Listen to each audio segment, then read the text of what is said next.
Once upon a time, there was a Zen student who quoted an old Buddhist poem to his teacher, which says, "The voices of torrents are from one great tongue.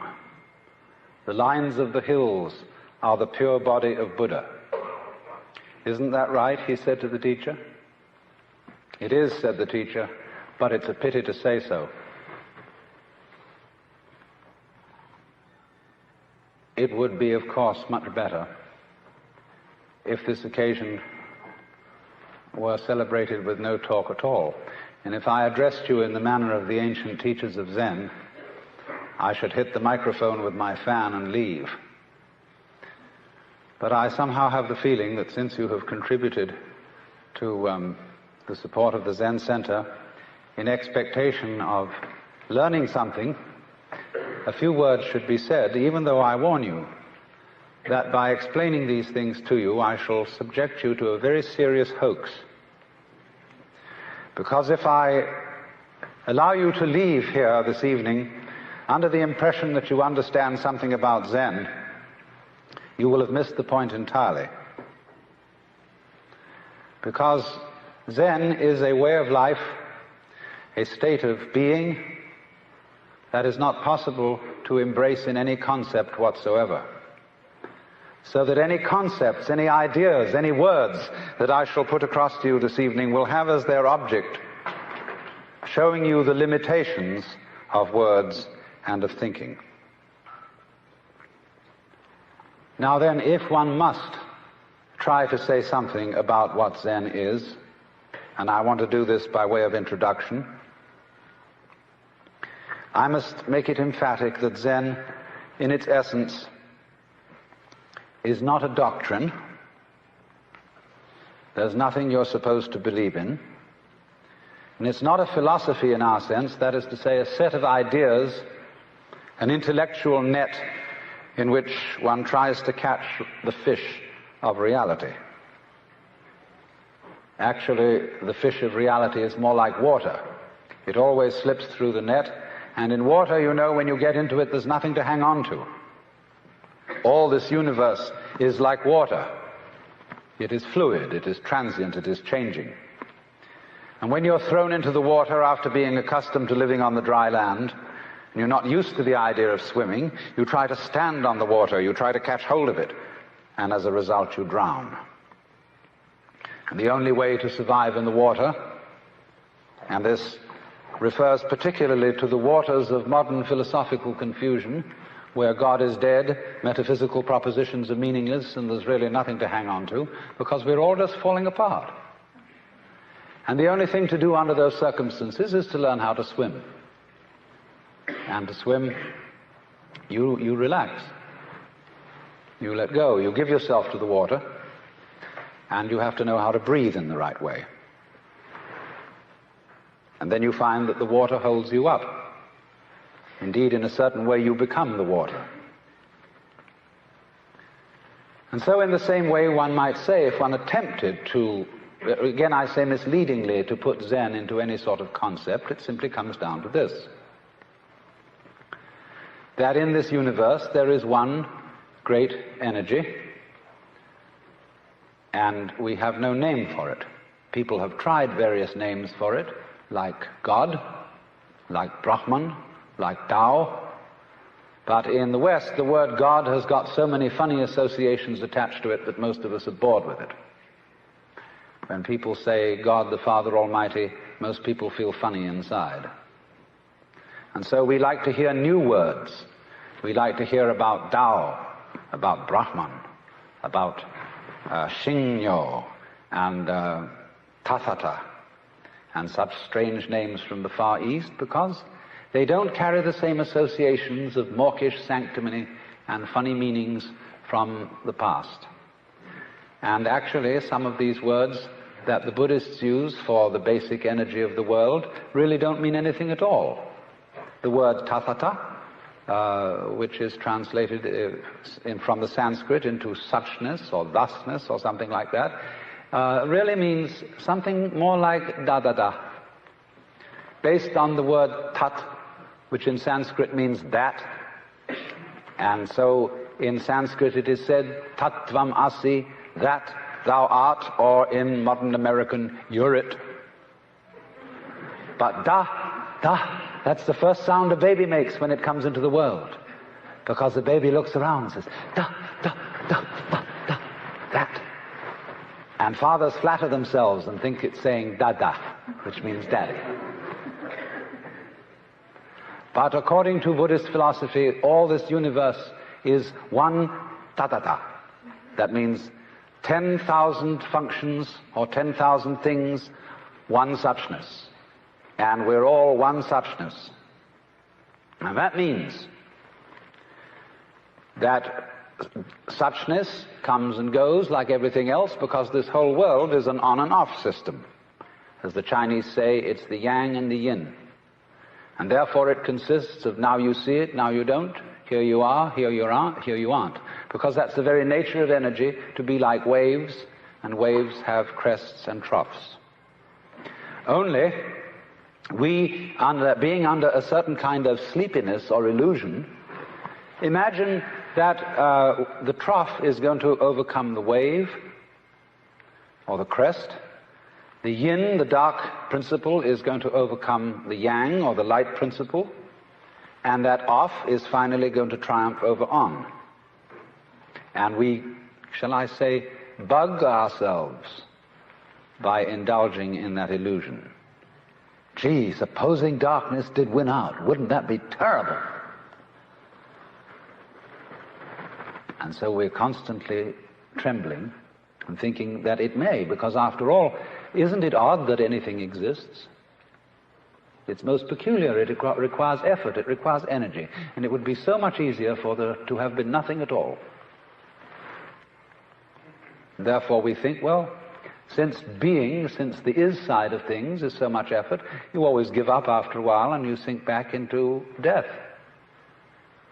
But death is just the other face of energy, and it's the rest, the not being anything around, that produces something around, just in the same way that you can't have solid without space, or space without solid. When you wake up to this and realize that the more it changes, the more it's the same thing, as the French say, that you are really a playing of this one energy, and there is nothing else but that it is you, but that for you to be always you would be an insufferable bore. And therefore it is arranged that you stop being you after a while and then come back as someone else altogether. And so when you find that out, you become full of energy and delight. As Blake said, energy is eternal delight. And you suddenly see through the whole sham of things. You realize you're that. We won't put a name on it. You're that. And you can't be anything else. So you are relieved of fundamental terror. That doesn't mean that you're always going to be a great hero, that you won't jump when you hear it bang, that you won't worry occasionally, that you won't lose your temper. It means, though, that fundamentally, deep down within you, you will be able to be human, not a stone Buddha. You know, in Zen, there is a difference made between a living Buddha and a stone Buddha. If you go up to a stone Buddha and you hit him hard on the head, nothing happens. You break your fist or your stick. But if you hit a living Buddha, he may say, ouch. And he may feel pain. Because if he didn't feel something, he wouldn't be a human being. Buddhas are human. They are not devas, they are not gods. They are enlightened men and women. But the point is that they are not afraid to be human.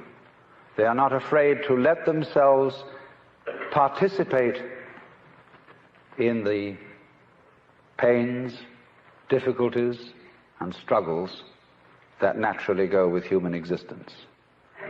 The only difference is And it's almost an undetectable difference. It takes one to know one. As a Zen poem says, when two Zen masters meet each other on the street, they need no introduction. When thieves meet, they recognize one another instantly.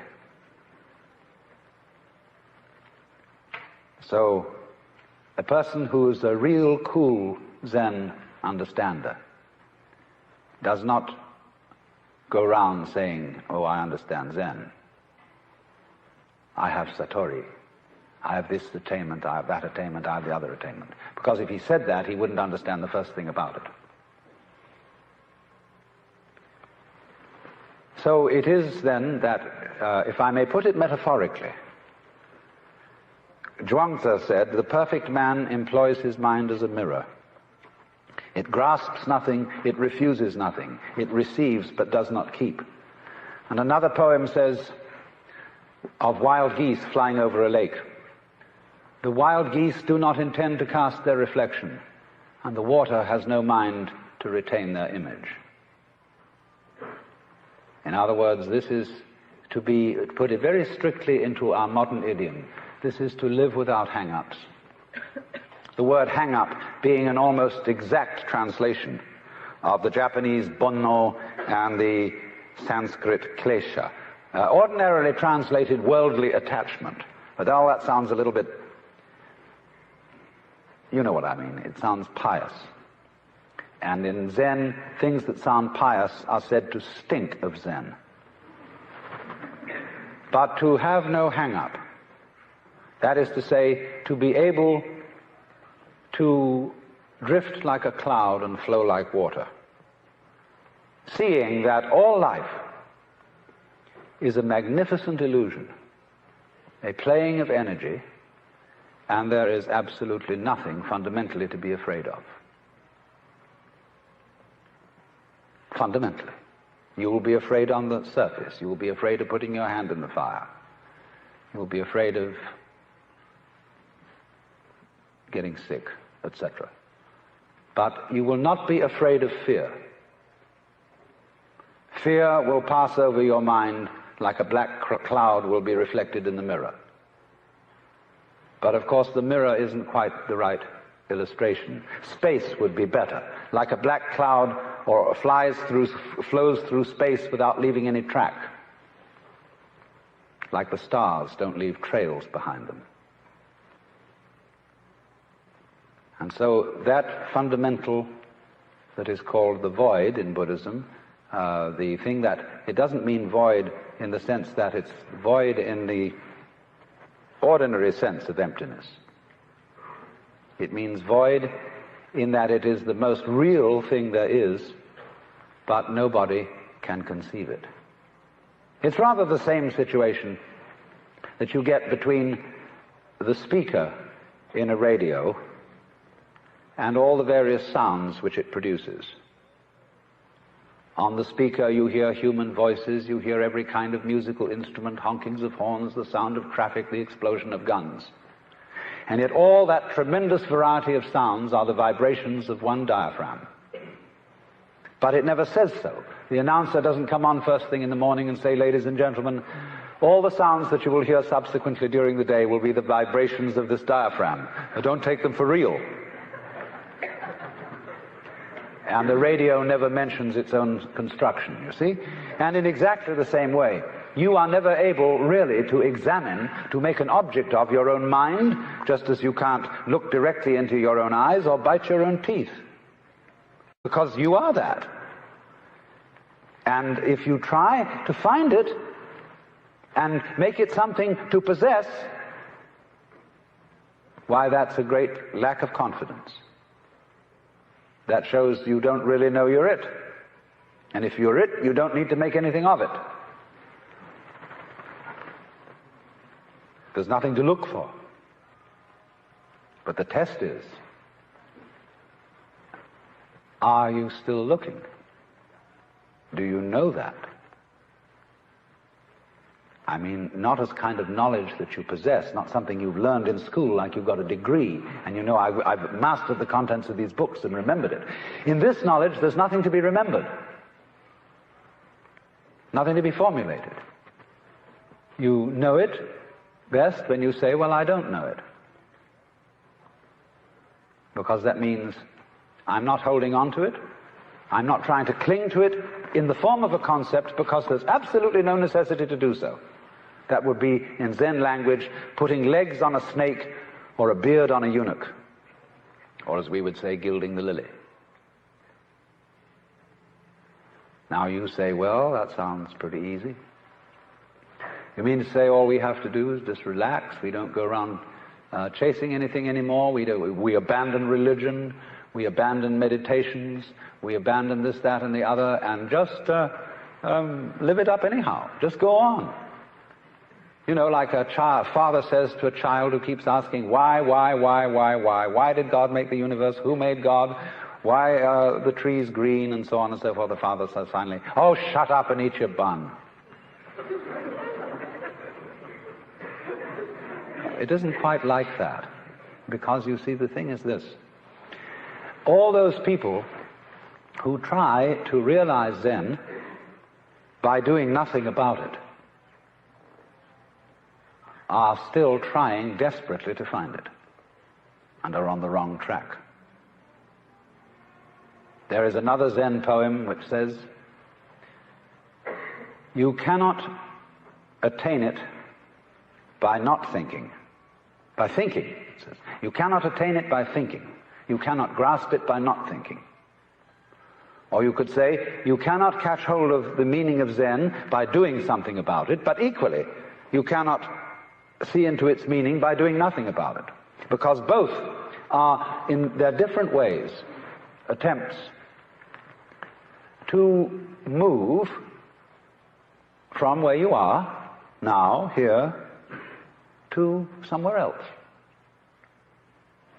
And the point is that we come to an understanding of this, what I call suchness, only through being completely here. And no means are necessary to be completely here. Either active means on the one hand, nor passive means on the other. Because in both ways, you are trying to move away from the immediate now. But you see, it's difficult to understand language like that. And to understand what all that is about, there is really one absolutely necessary prerequisite. And this is to stop thinking. Now, I am not saying this in the spirit of being an anti-intellectual, because I think a lot, talk a lot, write a lot of books, and am a sort of half-baked scholar. But you know, if you talk all the time, you'll never hear what anybody else has to say. And therefore all you'll have to talk about is your own conversation. The same is true for people who think all the time. That means, when I use the word think, talking to yourself, subvocal conversation, the constant chit-chat of symbols and images and talk and words inside your skull. Now, if you do that all the time, you'll find that you've nothing to think about except thinking. And just as you have to stop talking to hear what others have to say, you have to stop thinking to find out what life is about. And the moment you stop thinking, you become into immediate contact with what Korzybski called, so delightfully, the unspeakable world. That is to say, the non-verbal world. Some people would call it the physical world. But these words, physical, non-verbal, material, are all conceptual. And is not a concept. It's not a noise either. Get that?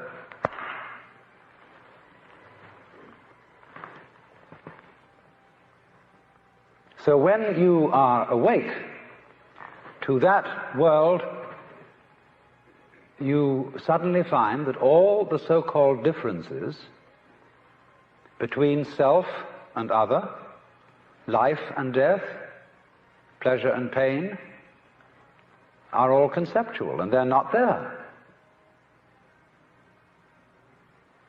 They don't exist at all in that world which is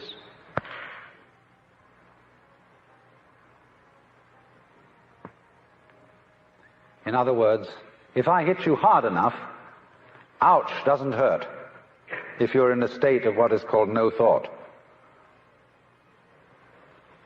It just, there is a certain experience, you see, but you don't call it hurt.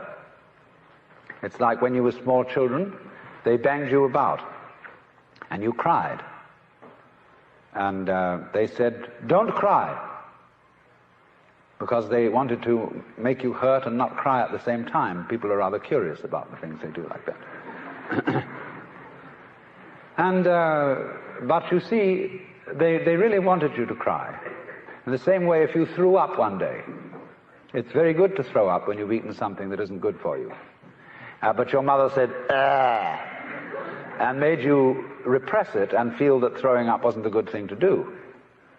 Because then when you saw people die, and everybody around you started weeping and making a fuss, and then you learned from that that dying was terrible. When somebody got sick, everybody else got anxious, and you learned that getting sick was something awful. You learned it from the concept. So the reason why there is in the practice of Zen what we did before this lecture began, to practice Zazen, sitting Zen. Incidentally, there are 3 other kinds of Zen besides Zazen: standing Zen, walking Zen, and lying Zen. In Buddhism, they speak of the 3 dignities of man: walking, standing, sitting, and lying. And when they say, when you sit, just sit. When you walk, just walk. But whatever you do, don't wobble. In fact, of course, you can wobble, if you really wobble well.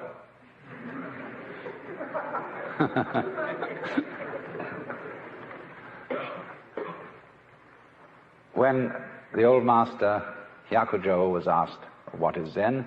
He said, when hungry, eat. When tired, sleep. But they said, well, isn't that what everybody does? Aren't you just like ordinary people? Oh, he said, no, they don't do anything of the kind. When they're hungry, they don't just eat, they think of all sorts of things. When they're tired, they don't just sleep, but dream all sorts of dreams. I know the Jungians won't like that. But there comes a time when you just dream yourself out. And no more dreams. You sleep deeply and breathe from your heels. Now, therefore, Zazen, or sitting Zen, is a very, very good thing in the Western world. We have been running around far too much. It's all right. We've been active, and our action has achieved a lot of good things. But as Aristotle pointed out long ago, and this is one of the good things about Aristotle, and he said the goal of action is contemplation. In other words, busy, busy, busy, busy, busy, but what's it all about?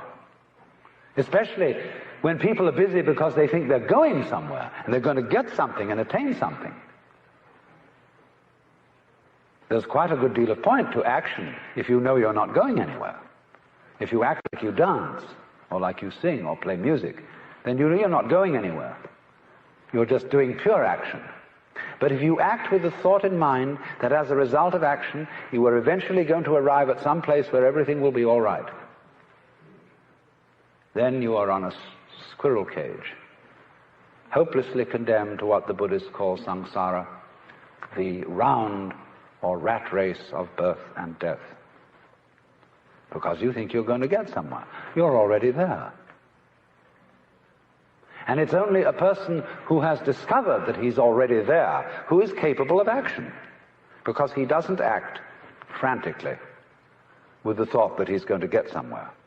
He acts like he can go into walking meditation at that point, you see, where we walk not because we are in a great, great hurry to get to a destination, but because the walking itself is great.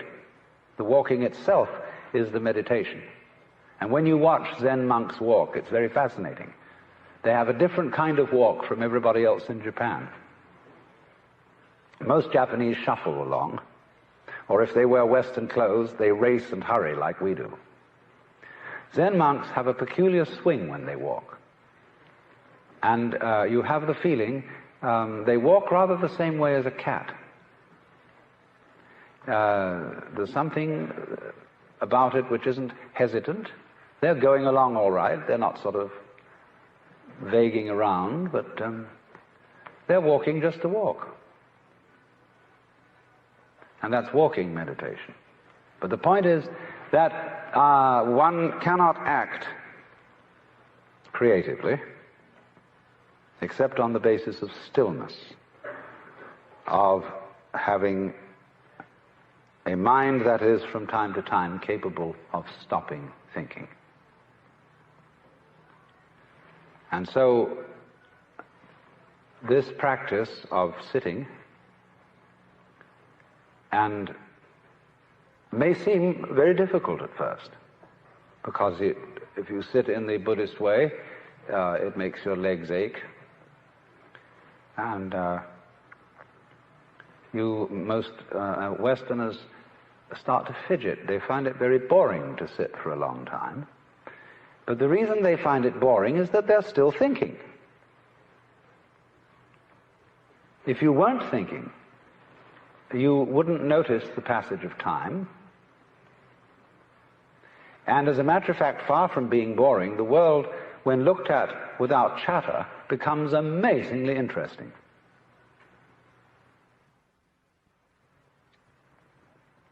The most ordinary sights and sounds and smells, the texture of shadows on the floor in front of you, all these things without being named and saying, that's a shadow, that's red, that's brown, that's somebody's foot. When you don't name things any longer, you start seeing them. Because, say, when a person says, I see a leaf, immediately one thinks of a spearhead-shaped thing outlined in black and filled in with flat green. No leaf looks like that. No leaves. Leaves are not green.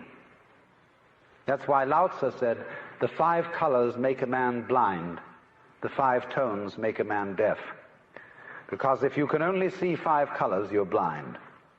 And if you can only hear 5 tones in music, you're deaf.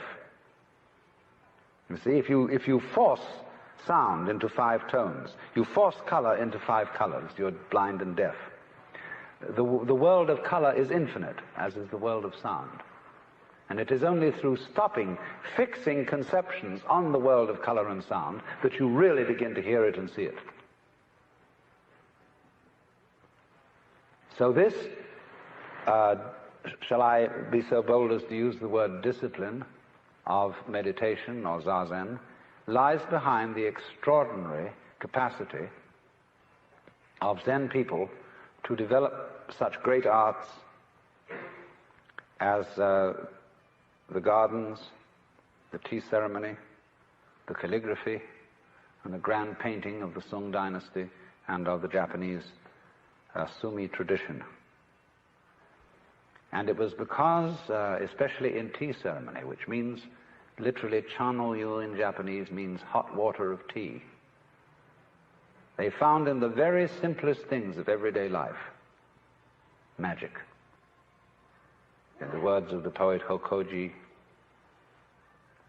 marvelous power and supernatural activity, drawing water, carrying wood.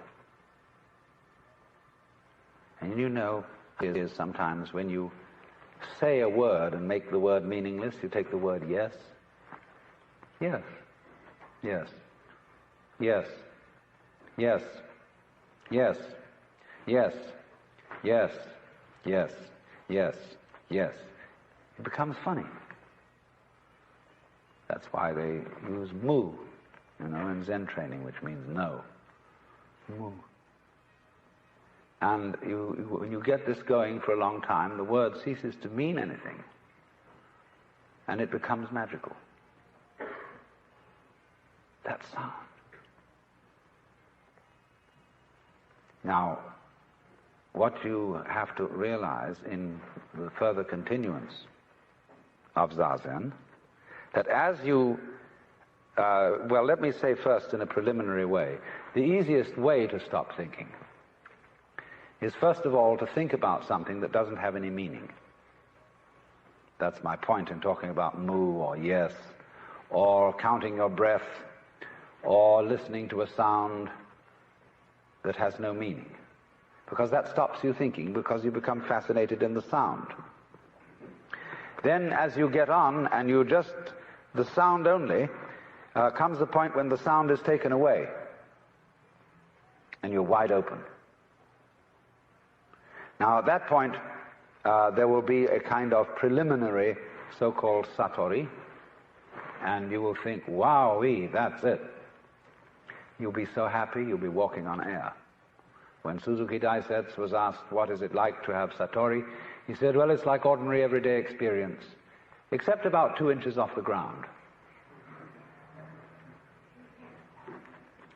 But there's another saying that student who has attained satori goes to hell as straight as an arrow. No satori around here, because anybody who has a spiritual experience, whether you get it through Zazen or through LSD or anything, you know, that gives you that experience, if you hold on to it, say, now I've got it, it's gone out of the window. Because the minute you grab a living thing, it's like catching a handful of water. The harder you clutch, the faster it squirts through your fingers. There's nothing to get hold of, because you don't need to get hold of anything. You had it from the beginning. Of course, you can see that by various methods of meditation, but the trouble is the people who come out of that and brag about it.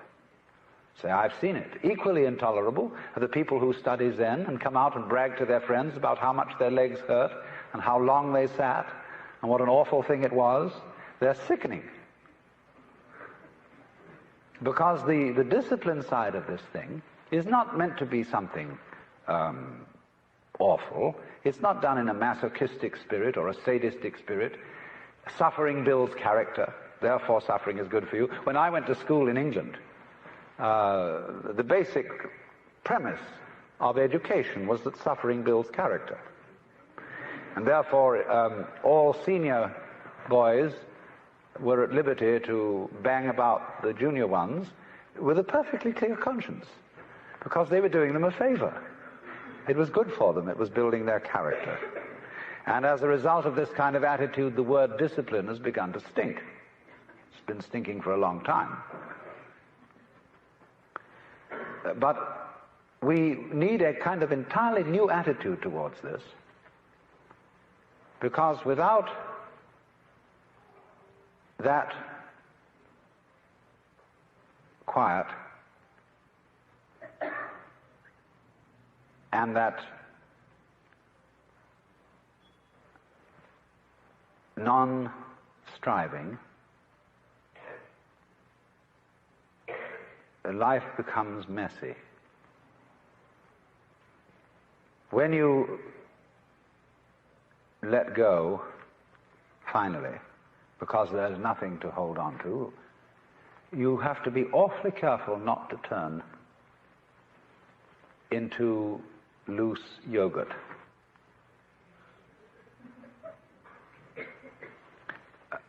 Let me give two opposite illustrations. When you ask most people to lie flat on the floor and relax, you find that they are full of tensions because they don't really believe that the floor will hold them up. And therefore they are holding themselves together. They're uptight. They're afraid that if they don't do this, even though the floor is supporting them, they'll suddenly turn into a gelatinous mass and trickle away in all directions. Then there are other people, when you tell them to relax, they go like a limp rag. But you see, the human organism is a subtle combination of hardness and softness, of flesh and bones. And the side of Zen which has to do with neither doing nor not doing, but knowing that you're it anyway and you don't have to seek it, that's Zen flesh. But the side in which you can come back into the world with this attitude of not seeking and knowing you're it and not fall apart, that requires bones. And one of the most difficult things, belongs to, of course, a generation we all know about that was running around some time ago, where they caught on to Zen and they started anything goes painting. They started anything goes sculpture. They started anything goes way of life. Now I think we're recovering from that today. At any rate, our painters are beginning once again to return to glory, to marvelous articulateness and vivid color. Nothing like it has been seen since the stained glass of Chartres. That's a good sign. But it requires that there be in our daily use of freedom, and I'm not just talking about political freedom, I'm talking about the freedom which comes when you know that you're it forever and ever and ever. And it'll be so nice when you die, because that'll be a change, but it'll come back some other way. And when you know that and you've seen through the whole mirage, then watch out, because there may still be in you some seeds of hostility, some seeds of pride, some seeds of wanting to put down other people, or wanting just to defy the normal arrangements of life. So that is why in the order of a Zen monastery, various duties are assigned. The novices have the light duties, and the more senior you get, the heavy duties. For example, the Roshi very often is the one who cleans out the benjo, the toilet. And everything is kept in order. There is a kind of beautiful, almost princely asceticism, because by reason of that order being kept all the time, the vast free energy which is contained in the system doesn't run amok. The understanding of Zen, the understanding of awakening, the understanding of, well, we'll call it mystical experience, is one of the most dangerous things in the world. And for a person who cannot contain it, it's like putting 1,000,000 volts through your electric shaver. You blow your mind and it stays blown. Now, if you go off in that way, that is what would be called in Buddhism a pratyeka Buddha, private Buddha. He's one who goes off into the transcendental world and is never seen again. And he's made a mistake from the standpoint of Buddhism, because from the standpoint of Buddhism there is no fundamental difference between the transcendental world and this everyday world. The Bodhisattva, you see, who doesn't go off into a nirvana and stay there forever and ever, but comes back and lives ordinary everyday life to help other beings to see through it too, he doesn't come back because he feels he has some sort of solemn duty to help mankind and all that kind of pious cant. He comes back because he sees the two worlds are the same. He sees all other beings as Buddhas. He sees them, to use a phrase of G.K. Chesterton's, but now a great thing in the street seems any human nod, where move in strange democracy the 1,000,000 masks of God. And it's fantastic to look at people and see that they really, deep down, are enlightened. They're it. They're faces of the divine. And they look at you and say, oh no, but I'm not divine, I'm just ordinary little me. And you look at them in a funny way, and here you see the Buddha nature looking out of their eyes straight at you and saying it's not. And saying it quite sincerely. And that's why when you get up against a great guru, be he Zen master or whatever, he has a funny look in his eyes. When you say, I have a problem, Guru, I'm mixed up and I don't understand, he looks at you in this queer way. And you think, oh dear me, he's reading my most secret thoughts. He's seeing all the awful things I am, all my cowardice, all my shortcomings. He's not doing anything of the kind. He isn't even interested in such things. He's looking at, if I may use Hindu terminology, he's looking at Shiva in you, saying, my God, Shiva, won't you come off it?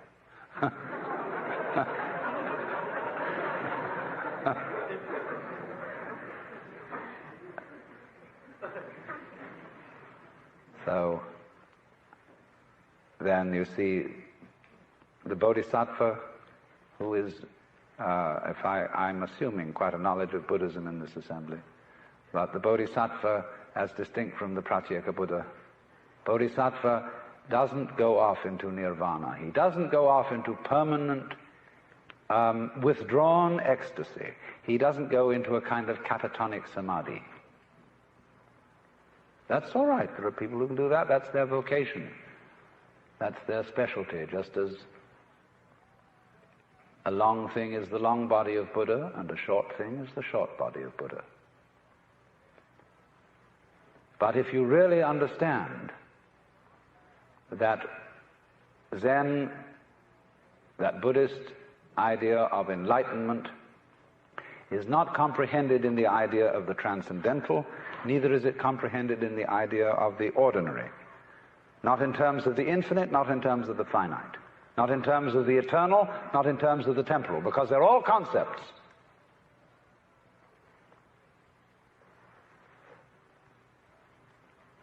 So,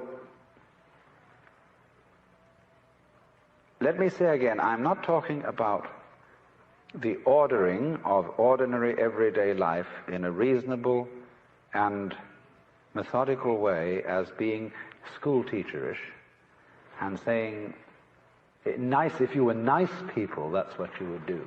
For heaven's sake, don't be nice people. But the thing is that unless you do have that basic framework of a certain kind of order and a certain kind of discipline, the force of liberation will blow the world to pieces. It's too strong a current for the wire. So then, it's terribly important to see beyond ecstasy. Ecstasy, is the soft and lovely flesh, huggable and kissable, and that's very good. But beyond ecstasy are bones, what we call hard facts of everyday life.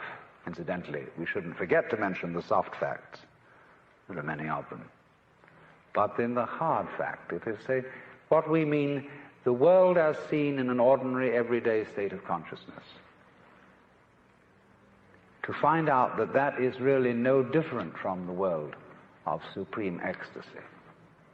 Well, it's rather like this. Let's suppose, as so often happens, you think of ecstasy as insight, as seeing light. There's a Zen poem which says, a sudden crash of thunder, the mind doors burst open, and there sits the ordinary old man. See, there's this sudden vision, Satori, breaking, wowie, and the doors of the mind are blown apart, and there sits the ordinary old man. That's just little you. Lightning flashes, sparks shower. In one blink of your eyes you've missed seeing. Why? Because here is the light. The light, the light, the light. Every mystic in the world has seen the light. That brilliant, blazing energy, brighter than 1,000 suns, which is locked up in everything. Now imagine this. Imagine you're seeing it. Like you see aureoles round Buddhas, like you see the beatific vision at the end of Dante's Paradiso. Vivid, vivid light, so bright that it's like the clear light of the void in the Tibetan Book of the Dead. It's beyond light. It's so bright. And you watch it receding from you. And on the edges, like a great star that becomes a rim of red. And beyond that, a rim of orange, yellow, green, blue, indigo, violet. And you see this great mandala appearing, this great sun. And beyond the violet, there's black, black like obsidian, not flat black, but transparent black like lacquer. And again, blazing out of the black as the yang comes from the yin, more light. Going, going, going. And along with this light, there comes sound. There's a sound so tremendous with the white light that you can't hear it. So piercing that it seems to annihilate the ears. But then along with the colors, the sound goes down the scale in harmonic intervals, down, down, down, down, until it gets to a deep, thundering bass, which is so vibrant that in turn it turns into something solid. And you begin to get the similar spectrum of textures. Now all this time you've been watching a kind of a thing radiating out. But it says, you know, this isn't all I can do. And the rays start going yo-ee, yo-ee, yo-ee, yo-ee, yo-ee, yo-ee, yo-ee, yo-ee, dancing like this. And naturally the sound starts going, waving too, as it comes out. And then the textures start varying themselves. And they say, well, you've been looking at this thing as I've been describing it so far in a flat dimension. Let's add a third dimension. It's going to come right at you now. See, this way. And meanwhile, it says it's not just that we're going to go yoo-ee, yoo-ee, yoo-ee like this. We're going to do little curly cues. We're going to go ka-jik-ka-joo, ka-jik-ka-joo, ka-jik-ka-joo, ka-jik-ka-joo like this. And it says, well, that's just the beginning. We can go making squares and turns. And then suddenly you see in all the little details that become so intense that all kinds of little sub-figures are contained within what you thought were originally the main figures. And the sound starts going, all different, amazing complexities of sound all over the place. And this thing's going, going, going, and you think you're going to go out of your mind, and suddenly it turns into, why, us sitting around here.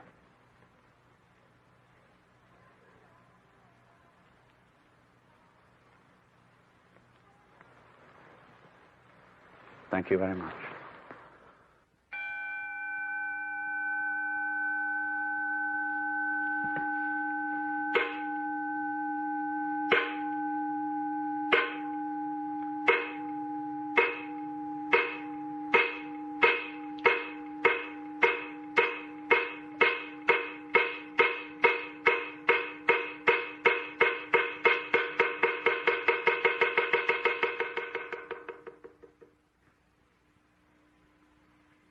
The cold kills you with cold. The heat kills you with heat.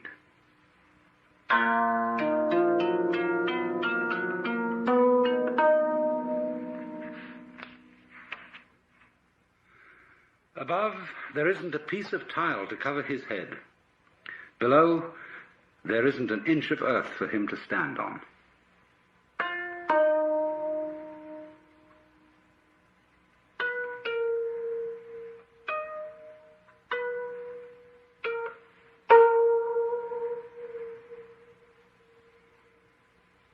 When the mouth wants to speak about it, words fail. When the mind seeks affinity with it, thought vanishes.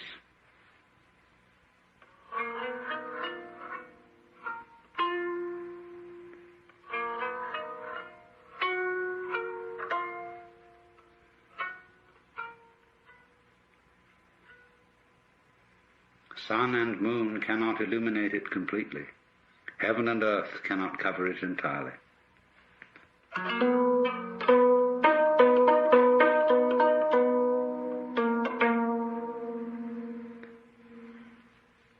The deer hunter doesn't see the mountains. The miser doesn't see man.